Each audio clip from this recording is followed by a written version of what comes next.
Yang and yin go together. But through not seeing this, the whole of our life is, as I said, geared to the thought that we might be able to make the yang side win. And so, in every sort of human enterprise, we are trying to have white without black. And this connects with what I was trying to get across this afternoon. When you talk about improving the world,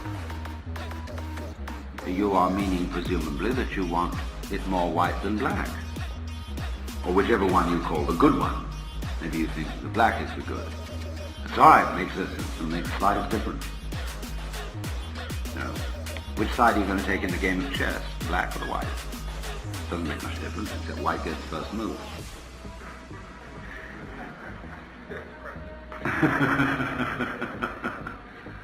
No, I'll always wait to see what you're going to do.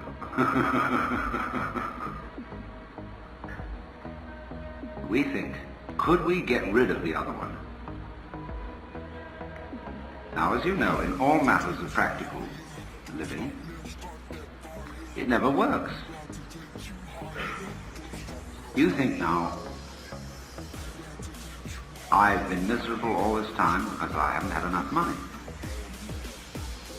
I never know whether I can make the payments on the car. I never know whether, there's going to be sickness. And if only I had a little more money, I'd really feel great. So you get it. And in the transition from one stage to the other, whoops, you feel very elated. Of course you feel elated, you're going up. $5,000 a year, say. It makes a difference. When you've gone up, then of course you're on a level again. And no longer do you have to worry about making the payments. But you get a new worry. Supposing I get sick and die of it. Supposing someone robs me, takes it away from me, and worry about that. You say, oh, I'd feel so much happier if I had a medical examination.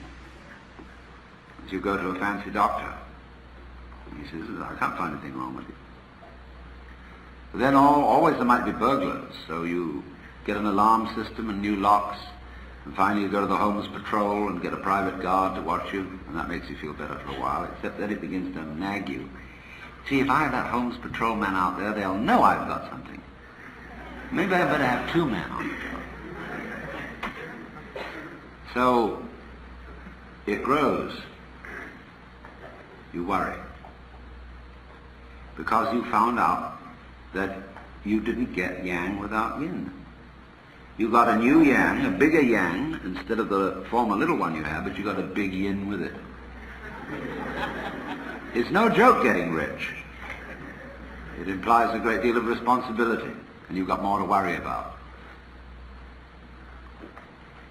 Don't envy rich people.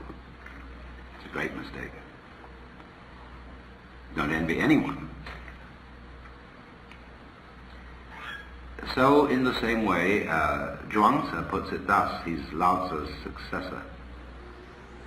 People who speak of having good government without its correlative, misrule, or right without its correlative, wrong, do not understand the basic principles of the universe. One might just as well speak of having yang without yin, and such people must be either knaves or fools. Of course, how will we know we were wise unless there were knaves and fools?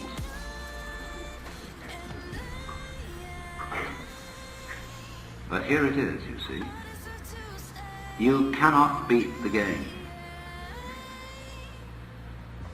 You can have the temporary illusion of winning, but by compensation you will ever so often have the temporary illusion of losing. When you go down a step, from yang to yin, you'll feel, I've lost something. When you go up a step from yin to yang, you'll feel I've gained something. How would you know gain without loss? How could you have the sensation of more unless in relation to the sensation of less? For sensation is simply awareness of contrast. That's what life is. Now, if we realize that, we get the same feeling of frustration as I wanted to give you this afternoon in trying to make it clear that so far as the improvement of ourselves and of the world is concerned, there's absolutely nothing we can do about it. And this is simply another way of saying the same thing. You cannot have more yang than yin. You cannot play a game which is win and no lose, or a game in which everyone wins. You're stuck with it. Now, in just the same way, if we recognize that, applying yang and yin to all the possible situations of life, we get this awful feeling of, so what's the use? I mean, what do you expect me to do? Jump into the river and drown? Now, wait a minute. Why, at that point, do we get the feeling of, oh, what's the use? Simply because we've found that our favorite game won't work. And we think that is the only thing for which there is any use, is the game in which white must win. But why not change them around? Isn't that a good game? Because you go boing, boing, boing, boing, boing, boing, boing, boing, like this. Goes in and out. It's the undulation of a wave, the crest and the trough. You can go on every kid likes a roller coaster ride. You go, it's great.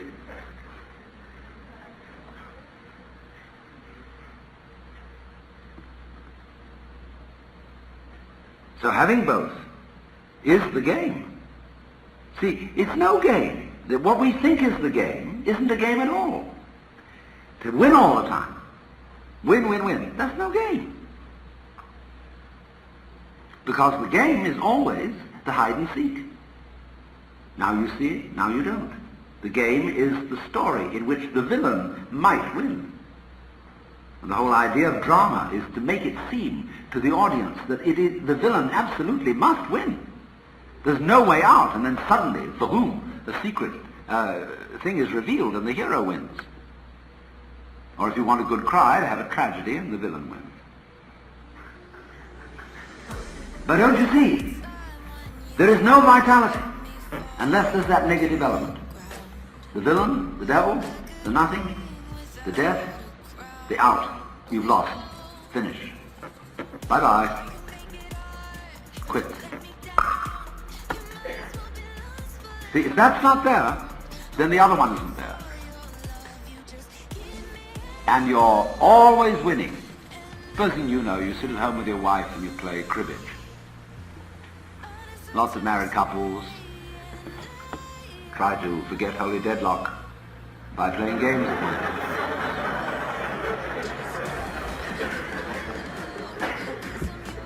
And if one partner, be it wife or husband, always wins at cribbage, the game ceases to be of interest.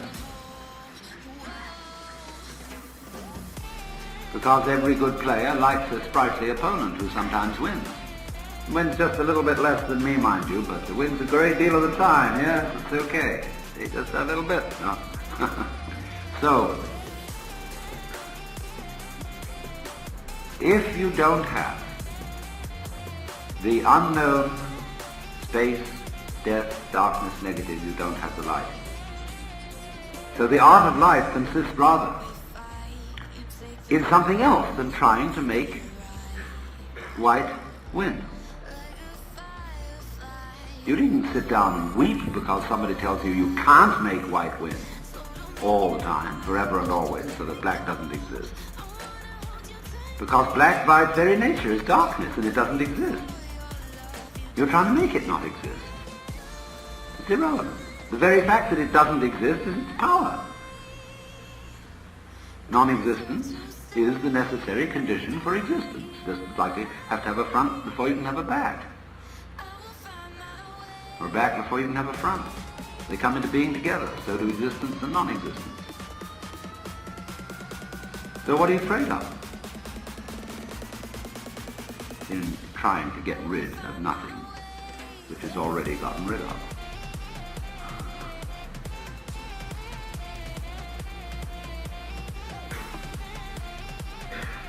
So we think, But surely this is rather monotonous. It goes up and down, up and down, up and down, seesaw. Life, death, life, death, life, death. Or birth, death, birth, death, birth, death. Isn't there some way of, must we play this game? It's like the game of one-upmanship I showed you earlier this afternoon. You can't get out of it. You're always playing it. And if you say, I won't play, it means I've got a more interesting game than yours. Which is just the same game all over again. Would there be a way somehow to transcend black and white? So we've got black and we've got white. That makes it even. But isn't there something else? Couldn't there be a tertium quid? A new possibility? So we could have a 3 basis instead of a 2 basis. And somebody comes up and says, all right, you're black and white, A and B. You constitute the 2 ends of the base of a triangle, and I'm the apex. How about that? We'll say, that's odd. Because it's odd, because the first 2 were even. When something happens, that's 1, and that's odd.